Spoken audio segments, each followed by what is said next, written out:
Kat, hi, welcome to the Female Startup Club podcast. Thanks for having me. Excited to chat. Me too. Your office looks so fun. I feel like we're very kind of on brand for our businesses right now. Yeah, yellow and pink is a weirdly nice combination that I didn't expect. Yeah, I love it. It reminds me of like tropical holiday vibes. Nice. I could use some of those right now. How was your day? Have you got any highlights that you can share? I took my kids swimming, which was always fun. I just kind of like plopped them in a pool and then just sat back and and watched the chaos. Tired them out. Yeah, they were so exhausted. And then we went to the park, and I just love days when I can just spend time with them and just focus on them completely. How does it work now? You know, you're many years into building your business, you have a family. Like, what's your kind of schedule like now that you do have, you know, kids that you want to spend a lot of time with? Yeah, so I have 3 kids, the ages of 3, 5, and 7. And then I started Ritual when I was pregnant with the older one. So I've kind of just integrated life and business together. And they're at the ages now where they're in school most of the day. And so I'm just completely present with them when they're out of school, which is in the mornings, and in the evenings we have dinner together. I love to cook and put them down, and then I'm back online. But I love it. I love just being completely present and almost using time with them as a moment to recharge. Whereas I think before I had kids, I'd go out for a drink or kind of do odds and ends, and I wasn't even as like focused business wise. Now I'm like, okay, 30-minute meeting. Let's go.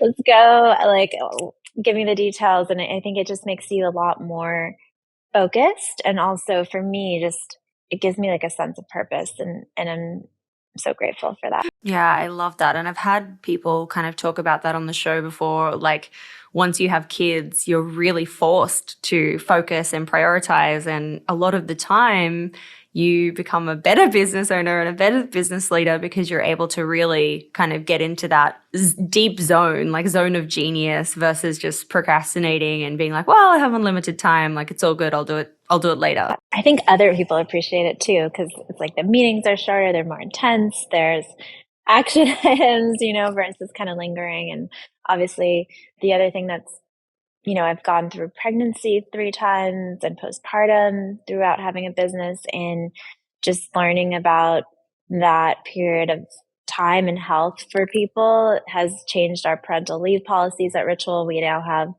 5 months of paid leave for everyone, and then 8 weeks of transitionary time for the birthing person. And it's just, I don't know, it's opened my eyes to everything that companies should be doing to support their parents and working parents, especially.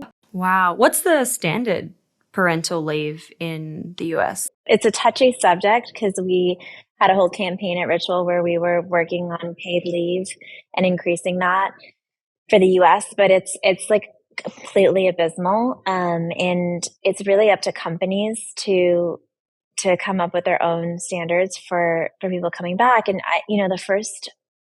I could barely walk after like 4 weeks of delivering. And yet we have people in the US that are coming back to work after a couple weeks.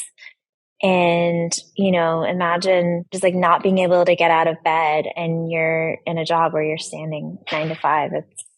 It's abysmal, and we need to do something about it. And it's something that I'm really passionate about for Ritual.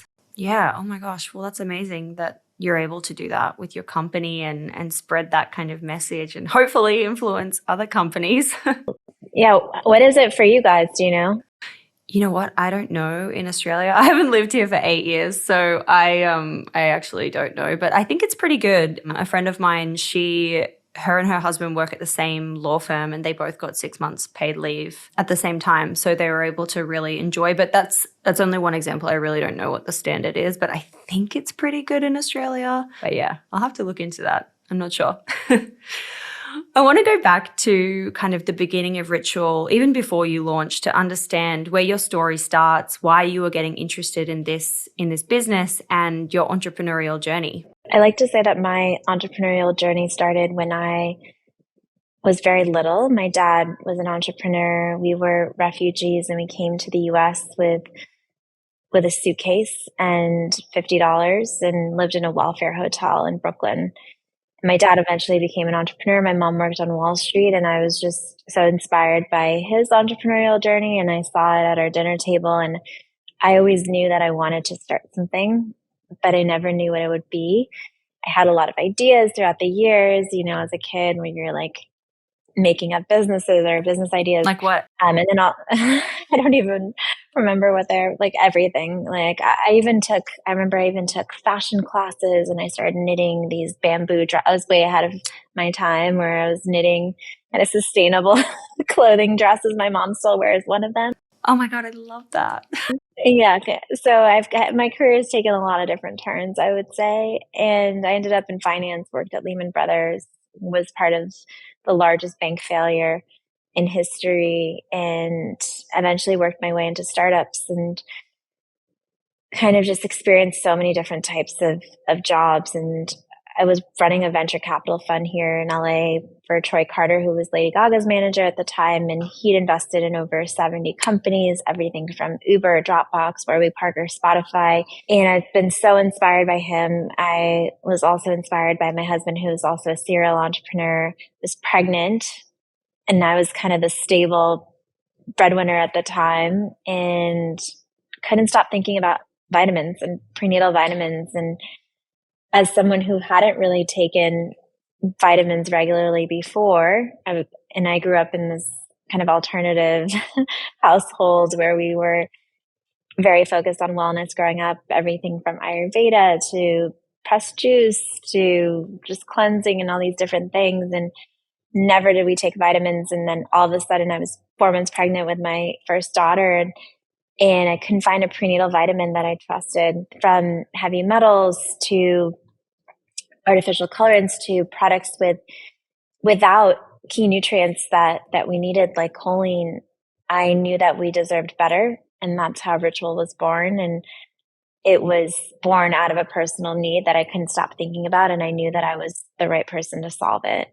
Oh my gosh, how exciting. I love when you have that kind of light bulb moment where you're like, yes, this is it.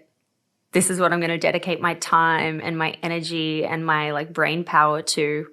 Were you thinking kind of like all in, all at once, quit your job with Troy and build this business? Or were you thinking side hustle, get started, kind of easy steps? Can you paint the picture of what your life was looking like at that time? That's a great question, because I talk to a lot of aspiring entrepreneurs, and I mentor a lot of women, and I feel like everyone thinks it should be a side hustle. And I knew that I wanted to do something big, and this was not going to be a side hustle. I needed to raise venture capital funding. And I would say at the time I started working on a deck. I started talking to people in the industry. And then I had a conversation with Troy, and he was like, I'm going to invest. And I left Atom Factory at the time, but I had already, more or less, when I quit my job, I'd already secured some funding through that time. But it was also because Troy was really supportive of me. But I would say it was not a side hustle. And because I wanted to change this industry that was so rooted in science, because I wanted to invest in things like clinical studies, third-party certifications, and higher quality ingredients, and things that required so much capital, this wasn't going to be something I was just, doing on the side, especially when it impacted women that were pregnant. Got it. Right. I want to kind of stick on this VC kind of area just for a moment before we get into kind of launching Ritual and talking about the marketing, because I think that it's something that, we know that the stats aren't really changing, and there are lots of, systemic issues in the VC world, especially when it comes to women and raising. And obviously you're in a position where you really knew both sides of the coin, and you were able to play that to your advantage, and you also had network and connections and things like that. But at that time, kind of 7 years ago, right, when you were, or maybe even a little bit longer, when you were getting ready, 8 years ago, what was the landscape like in the US for women raising venture capital, specifically in CPG? Because I guess like from my point of view in Australia, it's a lot further behind the US in terms of maturity. I think our first VC and like the main VC firm that is in Australia started in 2012. So it's only 10 years, right? There's such a big disconnect between what VCs are actually investing in versus what women are actually building. So for us in Australia, it's the same everywhere, right? But it's B2B SaaS, it's deep tech, it's that kind of space for the most part. And then there's just such a disconnect. And I'm wondering what you were seeing at that time when you were working in VC, and what you were experiencing circa 8 years ago. It sounds very familiar to how it was when I was, when I quit my job and I started fundraising for Ritual. You would think because I was an investor that I would have a really easy time. And if anything, it was incredibly eye-opening. I didn't have anybody to look to as a female entrepreneur who was pregnant, who was trying to have a family and a career. There was no one to be like, oh, they raised, $50 million and built a successful 9-figure business and had kids, and I want to learn from them. And there were very few people that I found, and it's because the infrastructure wasn't there for myself or for us in general. There weren't very many women investing in women at the time on the venture capital side. Now I'm seeing a lot more. I'm seeing less of that on the growth equity side. So when you want to actually scale and get even bigger, but I think the venture capital side has increased. I think that for me, the infrastructure for things like breastfeeding and pumping and doing all those things, when you even go to conferences, didn't exist. We were finalists at one of the largest tech conferences in the US, TechCrunch Disrupt. I was on stage, like basically like leaking and too much information. And I needed to pump, and they were like, we don't know where to put you. So you can sit on the top of an escalator that's broken, or later on I complained, and they put me in a closet with a bunch of wheelchairs, which was very interesting. So it was kind of a rough time. And I actually went to investors that I knew. I went to a very well-known investor in LA, and I said, hey, I want to start a company, and I'm 4 months pregnant, and I was super fired up. And he said, you can either start a business or a family, but you can't do both. And it was really representative, I think, of the culture at the time, which to me has changed a lot. I think in the US, especially, where we have women like the CEO of Stitch Fix, who IPO'd her company, has been on the cover of leading magazines pregnant. And I think that now we have all these examples of women that are building not just small businesses, but really significant businesses that the world is paying attention to, that we can all learn from. And that's become part of my kind of driving force, is also to show other women that they can do both if that's what they want. Yeah, absolutely.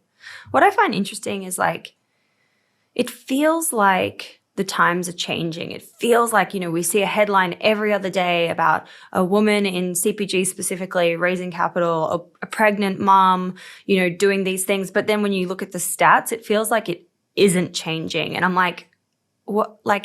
I don't know what the answer is, but what do you think when do you think it will change? What do you think that means? I saw a stat that said about a year ago that close to 50% of small businesses were started by women. But then you see the stats of, less than 1% of venture capital funding goes to women. So it's not like we don't have great ideas or we're not starting businesses, but the funding to scale a business to a larger scale is not happening. And I think that's a huge problem, because the businesses we want to start happen many times from a personal need, whether it's women's health or other areas that there's a massive need for change there.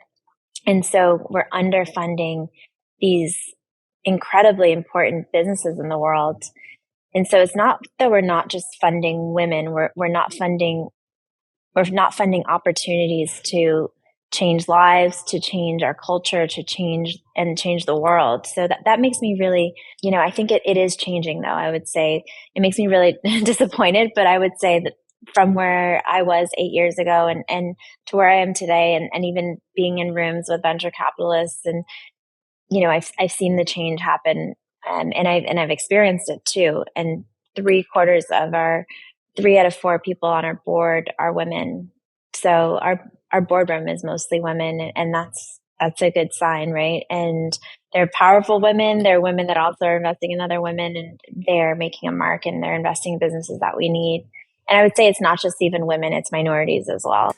And I guess like when we think about, the cycle of a fund, it is kind of a long time. It's, probably 10 years for that fund to come around. And so it works cyclically. It's taking a long time. And then kind of the women that are getting into investing now from the ground up, whether they're associates or analysts, and, in 10 years time, they'll be a partner. It's not really overnight change. It's long, meaningful change. So I guess, it's part of it that it is changing, and you've already seen it change, and it will continue to trend in the right direction, even though it feels kind of slow and sort of micro change.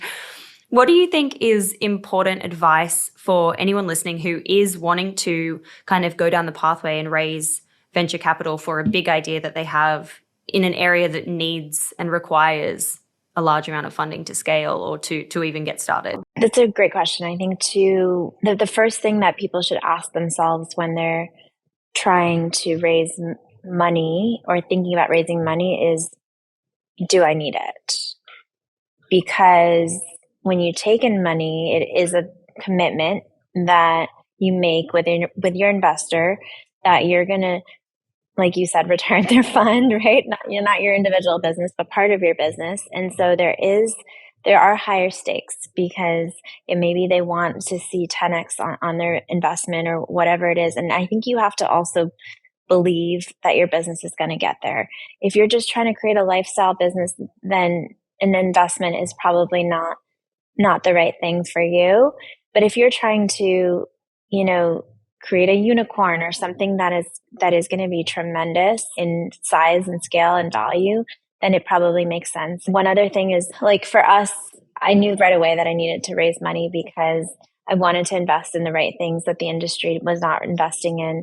So a lot of things are not required by the supplement industry, whether it's clinical studies or third-party certifications or testing or even patents and innovation around the delivery technologies. And I wanted to start from the ground up, and to do that required a lot of investment up front. And if we hadn't raised money, I could have gone to a manufacturer and say, spit out this product, which is what a lot of companies do in the category. The category has exploded from 4,000 to 90,000 supplements.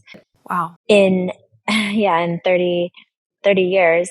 And so it's fairly easy to create products in the category, but to do it the right way and to create something from the ground up, it requires a lot of investment. And I knew that investment would pay off. I also knew that I wanted to create a household name, an iconic brand, and go beyond just prenatal vitamins. And even though we have one of the leading prenatal vitamins in the US, it's just a part of our business. And what we're doing is really setting a new standard in the supplement industry. And so I think, going back to your question, it's like you have to be thinking about things at a larger scale when you're taking that money on, because it is a lot of pressure. And one thing that's really interesting for me is, we've raised over $50 million in funding. And every time we've announced our funding, and anyone announces any funding, it feels like a very celebratory moment, which is really weird. It's glorified. Yeah, it's glorified, but it's actually just, again, another commitment with an investor that you're saying, hey, I want to take this business to the scale. Do you agree or not? And you haven't earned it yet. And I think the first thing that I get is like, do you want to buy a jet or a plane or all these things in my inbox from the fundraising? I'm like, no, I haven't taken any of this money. I'm putting it into the business so that we can scale it. I think it's wrongfully glorified, and I kind of deny the congratulations because it's not a congratulations. And I think a lot of people kind of don't realize that, who aren't deeply invested in this world. I think one other thing that I think is really important, because I've been on kind of both sides of the investment and the investor side of things. And what's another thing that people don't realize is that, it's kind of like a date. When you're meeting an investor, you should also be seeing if you like them. I think a lot of people take money from funds that are glorified as well, but they're not really focused on the partner that's going to be with them for possibly forever, for the whole duration, as long as they're in the company. And it's really important that you feel that chemistry with the partner that's going to be on your board, that's going to be with you through the ups and downs, more so than the name of the fund that you take money from. Have you turned down investment before because of that? Yeah, I have. We've had some competitive rounds at Ritual, and for me, it always people first. We're a people first culture, and it's always been that way also on the investment side. And I am so close with our investors, which is a weird thing to say. We have Lisa Wu from Norwest, who's on our board, who I talk to regularly and religiously almost.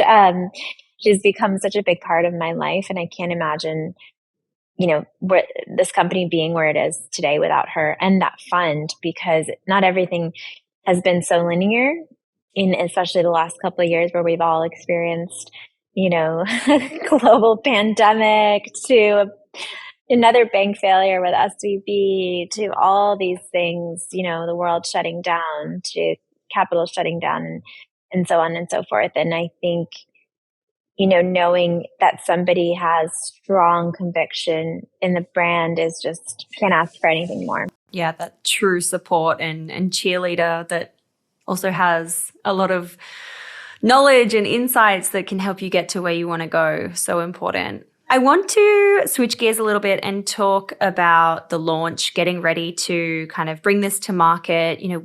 How do you create a supplement? Like, where does this start in terms of finding your raw ingredients, understanding how to formulate a supplement, and then bringing it into the world? Yeah, so I knew nothing about the supplement industry when I started. And I would say my greatest strength is just kind of being an investigative journalist almost, or highly skeptical journalist, I would say, and just digging through information, whether it's PubMed or even just people. And so I spent like hours, like hundreds of hours on LinkedIn and finding people in the category, reaching out to them, meeting up with them. I met up with a guy that I messaged on LinkedIn in a strip mall in New Jersey. I flew across the country because he was an expert in the industry.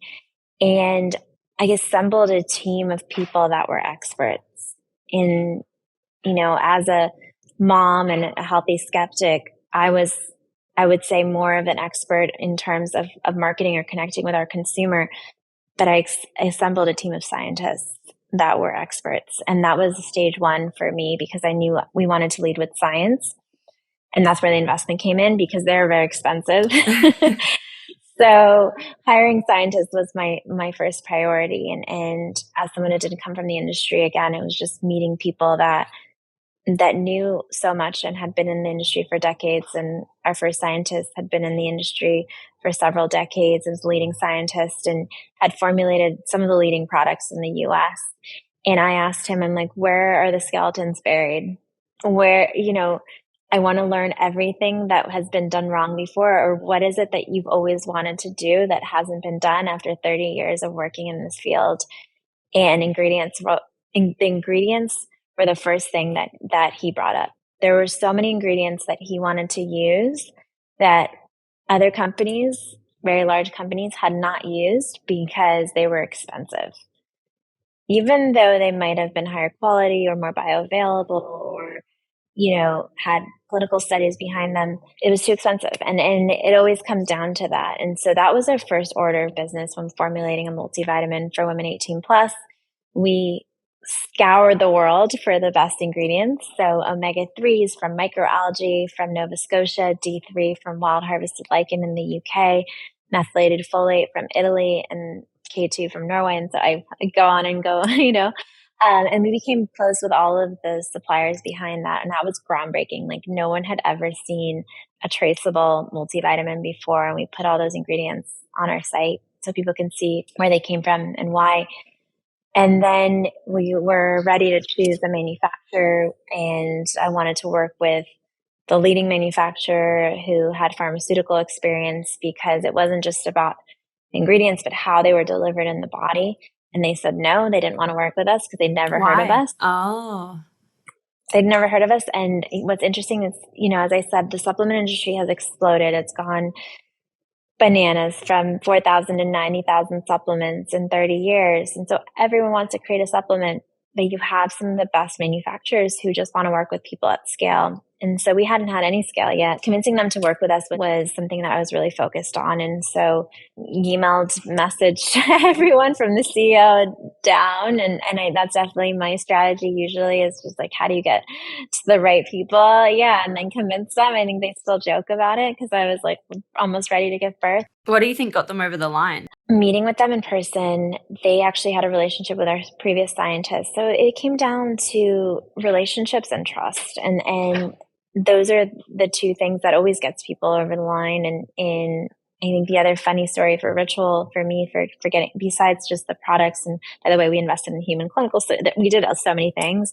But the other story was getting ritual.com. Oh my God, tell us the story.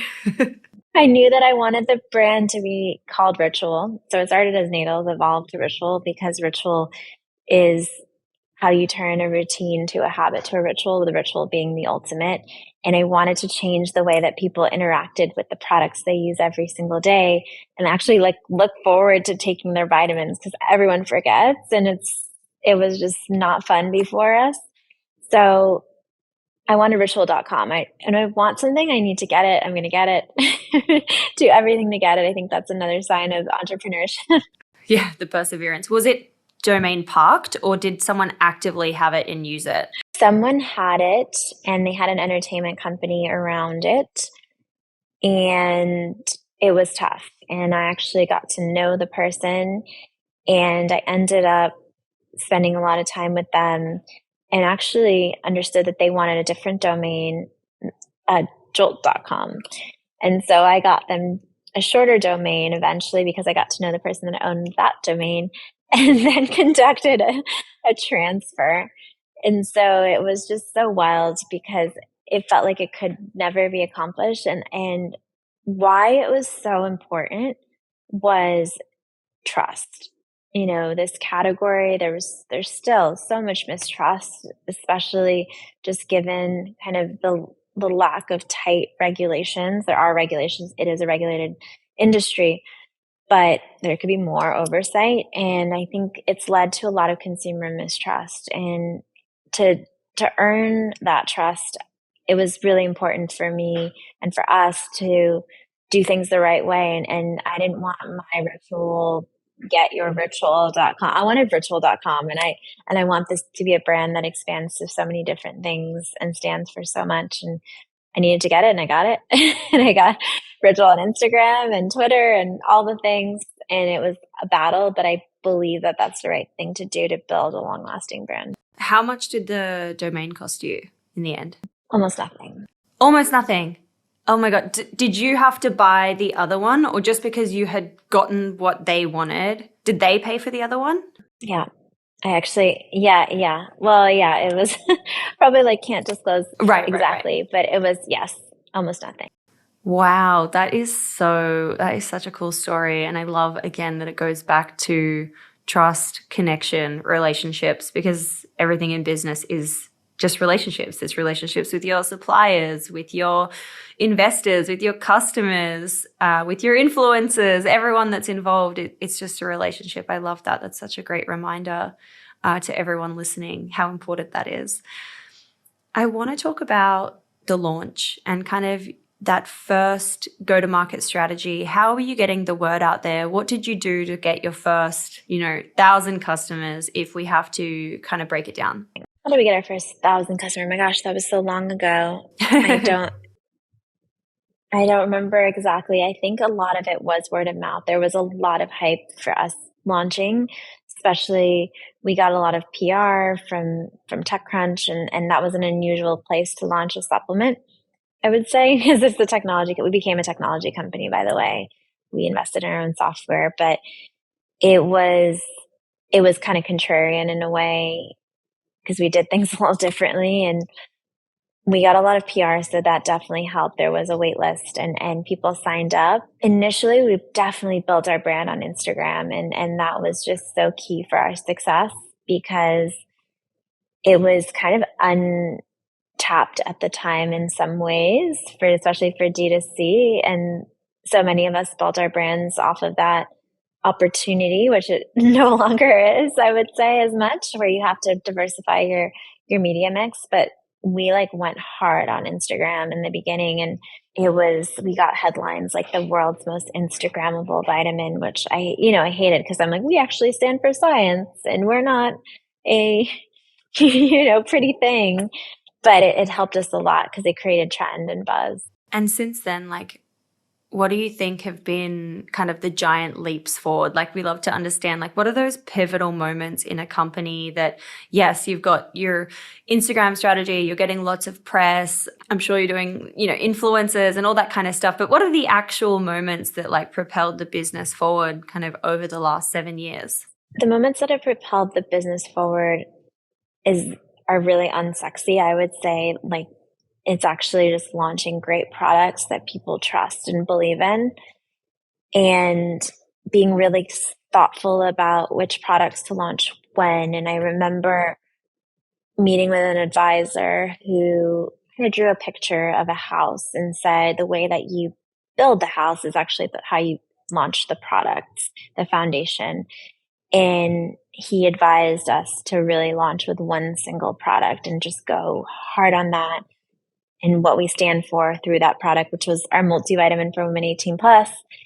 And even though I was pregnant and, the business came out of a need for prenatal, I was dying to launch a prenatal, but I waited because I wanted to earn trust with that consumer. And so after we launched the multivitamin, we waited, I believe, 2 years. And then we launched the prenatal. Our customers were asked, like, when are you going to have a prenatal? I'm having a baby. Please put out a prenatal. We need your prenatal, because they believed in us. And we stood by traceability, traceable science, and traceable sourcing. People knew where their ingredients were coming from for the first time and why. And it was almost the sequencing of the products told a really eloquent story of what we stand for and where we're going. And I think that is just so important for companies, because every product launch tells this connected story to the customer and to the world, even if you're not buying that product from somebody. Yeah, and it feels like it sounds like in your journey specifically, you really built that demand. You built the trust first, then there's that core demand where you're like, yes, okay, now my original vision is happening, but I already have all these thousands of people ready and waiting and super excited to buy, versus maybe not necessarily that crazy demand from the get-go. Yeah, we've been so lucky to build a subscription business first. So we had hundreds of thousands of people that were subscribing to our products, and I feel so fortunate because they want other products from us. And so every launch, we're not just selling to we are in Target and Whole Foods now, but we're not just selling in retail. We're actually selling to this really engaged base of subscribers that trust us with their foundational health. And we just more recently launched our gut health product, and it was our biggest launch to date because it was our number one requested product from that base of hundreds of thousands of people. And so the sequencing, the subscription, the engagement, the community, all those things I think have been kind of slow and steady moments for the brand, without it being like some overnight. We haven't been an overnight success story, I would say. And I do think that actually is more beneficial than not. What's the saying? It takes 10 years to reach overnight success. Yeah, exactly. Or 8 in our case. The last year has been monumental for us. We were an online only business, and we launched in Target and Whole Foods. We have top selling products there. And I can't say the exact stuff, even though we're the number one. Sorry. Like, I can't say it, but we are. Okay, we're leading prenatal now in so many channels, and having launched in retail and taken our time to launch in retail has been huge, because we also had built this trust, and now we're meeting our consumers where they are beyond outside of .com. If you were launching a business tomorrow, whether it be supplement or something else, what do you think you would do differently given today's world, today's landscape, and what you know after nearly a decade building this business? Oh, yeah. I think today is so interesting. It's so different from when we launched. Obviously, Instagram was so key, and now we have incredibly diverse different marketing channels. Whether podcasts are a really big channel for us, whether influencer, TikTok, Instagram. It's such a mesh of different things. And I think in previous worlds, it was, you kind of just go hard on one thing and then you diversify. Today's world is really interesting. I think TikTok has kind of taken over. And if I were starting something today, I think, especially a digital brand, you can't build a digital brand without TikTok. And I think AI is fascinating. I don't think it's going to replace humans, but I do think it's going to make our work a lot more interesting and creative.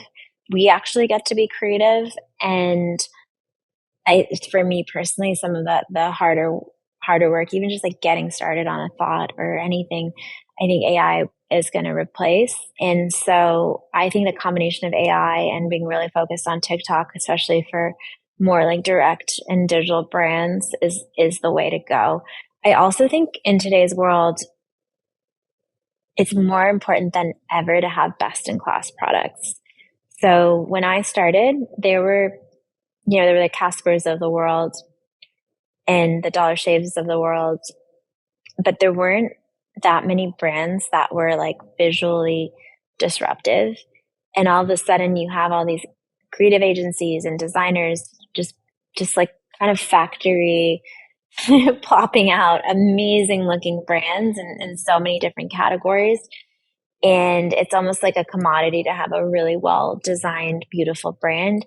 What you actually need is to connect with people and create products that are infinitely better than something that exists. I think before you could have gotten away with just creating a beautiful design and plopping it onto a product. So I think it's gotten harder. I also think it's probably really tricky these days to go, digital direct first. I think you have to be omni-channel as well. Yeah, I agree. It feels like the level of what people put out in today's world, and with new technology and software and things that can help you build businesses, it's very impressive what you can do, but it also means that you need to be a step above the rest when launching a brand. Yeah, I'm so curious to see what comes out in the next couple of years, because I think the stakes are kind of higher. The channels are trickier. Like you can't target with all the iOS changes, like you can't target the way that you could. And so it's just everything's so new for people. Totally. And AI is going to change a lot of how we work. I mean, obviously we're in kind of the beginnings of what it's doing now, but it's going to advance quite quickly, I would say. Something you talk about a lot online is just your kind of experiences being a mom and an entrepreneur, your mental health, topics like burnout. How have you dealt with burnout in the past, and what are your kind of steps to keeping a happy mind? So I wasn't always good at dealing with burnout, especially coming from investment banking where I was working 100+ hour weeks. Oh, 100-hour weeks. Oh my gosh. I mean, it's not so different now, but it's for your own business. That's for someone else's business. Yeah, exactly. Yeah, and I'm sure that the investment banking analysts are still doing that, but it's so intense, and it was a great learning ground for me in a lot of ways. But I thought that the more you work, the more successful you were. And it's only been the last couple of years for me where it's actually like how present you are, how focused you are, how good you are at making decisions. And that is the good work. Your work is to make the best possible decisions. So if you're burnt out, you're not making good decisions. If you are not working out or taking care of yourself, you're not making good decisions. So how do you get yourself in a mindset and take care of yourself to make the best possible decisions throughout the day? And for me, it's kind of taken all different twists and turns, but working out and taking care of my body and my physical health has been a non-negotiable. I work out every single day. My kids will often say, "Hey, mommy, don't go to yoga, because they want to spend time. And man, it's the hardest thing. It crushes my soul where I'm like, but I'm like, I tell them, I'm like, to be a good mommy and to be a good CEO, I need to go to yoga, or I need to go to Pilates or strength training or whatever, whatever it is that day. Movement. And I think it's body movement. Yeah. And I'm setting a good example for them. And I think eating well is really important. Obviously we're a nutrition focused company, so I know way too much about all that stuff, but if I'm not eating well, I'm not thinking well, and I need to eat really cleanly. I would say I've just gotten become kind of a perfectionist at the basics. Even though I'm in a wellness company and I've lived in wellness for so many decades, I've kind of gone back to the basics and like, how do I crush the basics? How do I sleep really well? How do I hydrate well? How do I have the best nutrition and best relationships? And those to me are like the non-negotiables that's taken a while to figure out and form rituals around. I stopped drinking 6 months ago, and like all these things combined. What's that been like? That's been interesting. I think not drinking has been. I'm such an experimenter. I love experimenting. I became a vegan, plant-based eater 15 years ago as an experiment in a way. And this was an interesting one where I would go out, my husband would go out Saturday nights and we'd have a drink, or, I'd be working at my house and then I'd see my kids after work, and I wanted to transition from work to children, and the drink was that. And I'm like, let me figure out a different transition and different way to unwind than that and see how I feel. And I feel so much better. I feel like my mind is clear. I don't have room for error. I think in my days, I can't feel bad the next day. And so when I noticed, I was drinking wine or drinking non-natural wine and I wasn't feeling well the next day, and even with natural wine, and cutting it out has been such a huge game changer for my life. I also wasn't happy drinking. I wasn't a happy drinker. I think about mental health a lot. I was feeling a little bit more depressed. So it just wasn't something that was great in my life. Do you think that also played into you said a moment ago, sleep health is really important to you. Do you think that also was a big part of your sleep routine and getting that proper sleep? Or is there something else that you do to kind of make sure that your sleep is like 10 out of 10? Yeah, it obviously impacts your sleep. And I know there's rules of when you drink alcohol, how many hours before you go to sleep. And, none of that was working for me. Sleep is so important to me. I do have a sleep kind of like routine, and hygiene is really important for me, especially getting sunlight in the morning and as the sun's setting as well, and setting up my space for sleep, keeping my phone away from my bed, and obviously not drinking is helping a lot as well. But all those things are so connected, and I just feel like infinitely more present with my kids and in my business. So I always like to experiment and eliminate things and see what happens. And that's just one of the many things I've eliminated. But I'm not like I think, maybe sometime in the future, I'll have a drink. I don't know. We'll see. We'll see. Not a finite kind of mentality. Totally. What is your kind of favorite piece of advice that you like to give aspiring entrepreneurs or small business owners? I would say that I hope that everybody can embrace the no's. It's become one of our company values that you're going to hear no all the time, day in and day out. It's going to become your favorite word. And if you can embrace people saying no to you as a challenge, as, ooh, they said no, but I'm going to figure this out. Something I like to say is that just because someone says no, it just means it hasn't been done before. And that's exciting. Like as an entrepreneur, you want to do something that hasn't been done before, and to just really embrace it. And I would say for me, it was everything from no, you can't start a business and a family. No, you can't work with this manufacturer. You can't invest in human clinical studies. That's too expensive. You can't use this ingredient. You can't hire the best person. And you can't grow this business to 9 figures. All these no's have added up to our success as a company, and something that I'm really proud of. And I hope that my girls also embrace the no's when people tell them no, because it's the ultimate challenge. Totally. A no today isn't a no forever. No, especially when you can turn it around. At the end of every episode, we ask a series of 6 quick questions. So they'll go into part 2 of the episode. Some of them we might have covered, but some of them we might not have. So I just ask them all the same. So question number 1 is, what's your why? Why are you waking up every day and building ritual? I'm building ritual to set a new standard in the supplement industry because people are putting something in their body every single day. And all of us deserve to know what we're putting in our bodies and why. And I want to change that, not just for myself, but also for future generations, like for my daughters. I love that.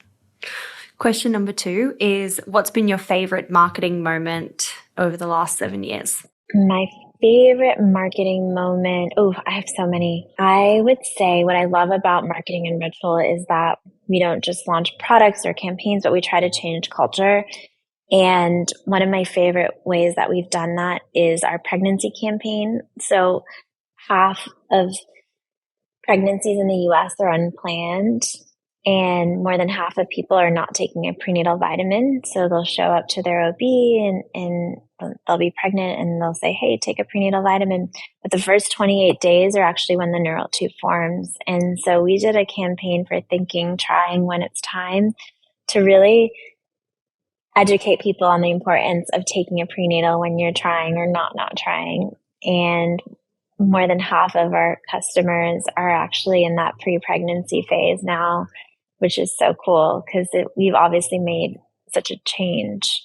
The other marketing moment there's so many, but and we also did a billboard for the pregnancy thing for your consideration when considering during the Love that. award season, which was so ballsy and amazing. The other marketing moment that I'm super proud of is we did a whole campaign over New Year's and we took over a bunch of subway stations in New York and we put these billboards that said, this is not a miracle with our multivitamin.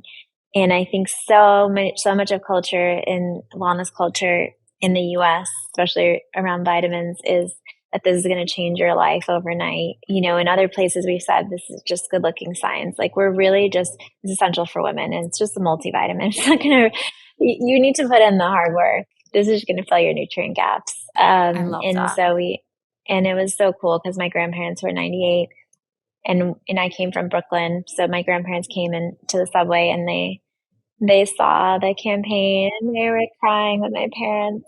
Yeah. And I have this amazing photo of them like pointing to it in the subway station. Oh my gosh, that is so cool. I love grandparents. That is so special. Yeah, me too. My grandparents saw our product in Target and it was such a special moment. I bet. Wow. Question number 3 is, what's your go-to business resource? Where are you learning, consuming book, podcast, newsletter type things at the moment? That's a good question. I love the book Radical Candor. Ooh, that hasn't been recommended on the show before. That's a first. Yeah, it's a great one. It's something that I aspire to. I would say that I'm maybe not perfectly there yet, but I think it's the best way to lead and also be in relationships where you care and you're empathetic, but then you challenge directly. And that intersection is where I hope to be as a CEO and leader, because you want to be honest, you want to give people feedback, but then you also want to care. And the closer you get to that alignment, that's where all the change happens. That sounds amazing. We're going to link it in the show notes for anyone who wants to check that out. Question number 4 is, and we touched on this a little bit already, but how do you win the day? What are your AM or PM rituals that keep you feeling happy and successful and motivated? I think because life is so unpredictable with the business and the kids, I have non-negotiables. So non-negotiables for me are working out, cooking breakfast for my kids, taking them to school, and having a really busy full day at work.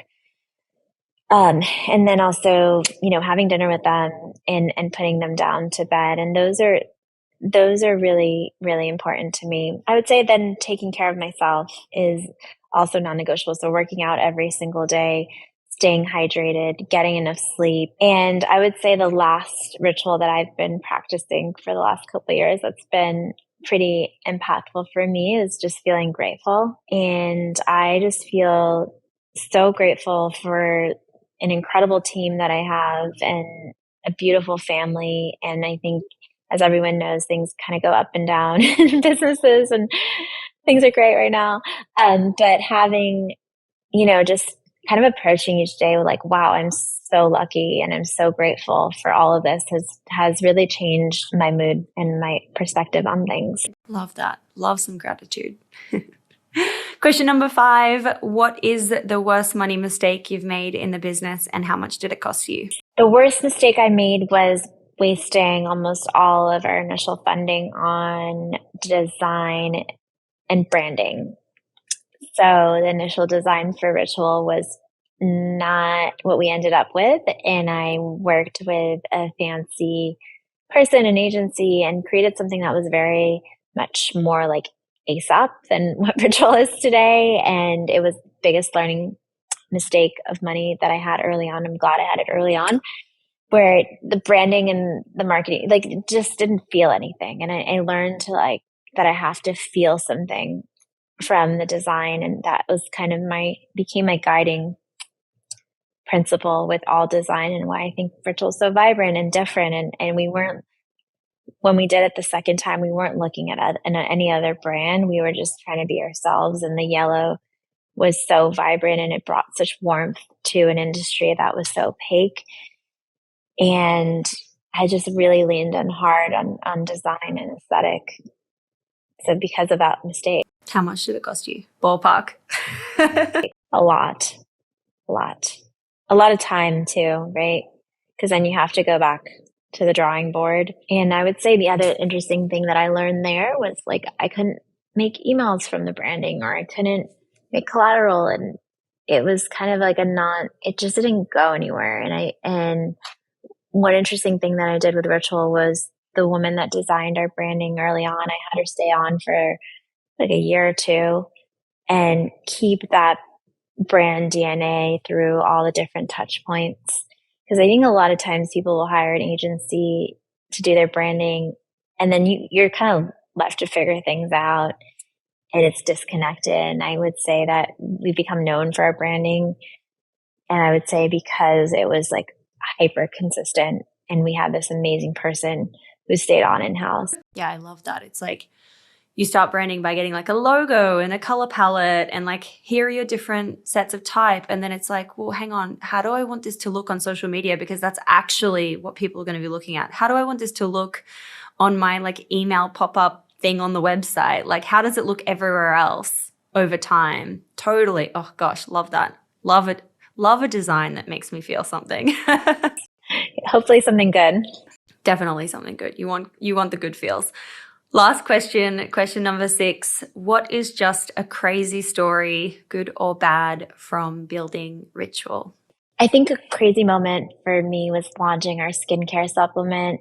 It was a category that I never thought we would go into. I thought it was incredibly shady and lacking in science. And my team surprised me because they were we have to change this. And they were so passionate about it. And our scientists were there's no way any ingredients in this category have real science. And then they spent a really long time researching every single ingredient and found 2 ingredients with the most amount of clinical studies, and the 2 of the best clinically studied ingredients, Hyabest and Ceretique, and created this phenomenal product that impacts skin hydration, fine lines, and wrinkles. And now all of our scientists are taking it, and it was just a slam dunk launch. So I feel it's not that crazy of a story, but it was crazy to me because sometimes as a CEO, you feel you have to have all the right answers for all the products and everything. And I have often recently been just surprised and blown away by the team and key leadership and things like that, having the team just having brilliant ideas and then just blowing it out of the water. Love a slam dunk. Always love a slam dunk. That is so cool. How amazing. Kat, I have loved talking with you about Ritual and what you're up to, and I'm so excited for you. Thank you so much for coming on the show. Thanks for having me. This was fun.